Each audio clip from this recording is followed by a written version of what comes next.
Have you heard of Granblue Fantasy Relink, or maybe just the Granblue series in general?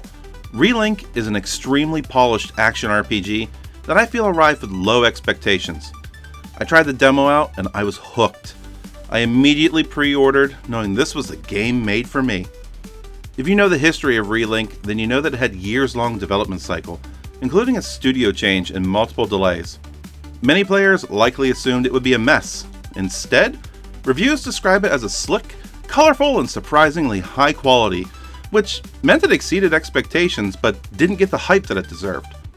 It probably doesn't help that the series is often tied to mobile, which doesn't always resonate well with gamers. It plays like a love letter to classic JRPGs that feels like a PS2 era Golden Age JRPG brought forward with a modern polish and then changed over to an action RPG. That nostalgic but new vibe resonates with fans, but it didn't dominate mainstream conversation the way that bigger franchises do, especially since it released into a crowded 2024.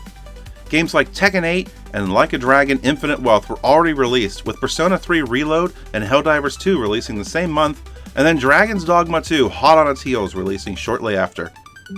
The combat system is better than people expected.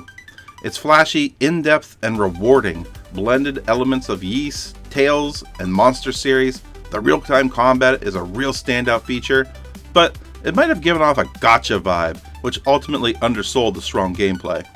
And speaking of gameplay, this game has an extremely fun endgame system for unlocking additional unique characters, battling monsters, leveling up, creating a build that's right for you, and getting to the endgame doesn't feel like a slog either at 16 to 22 hours.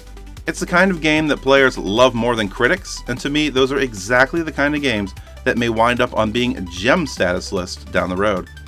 Have you tried Granblue Fantasy Relink? Let me know.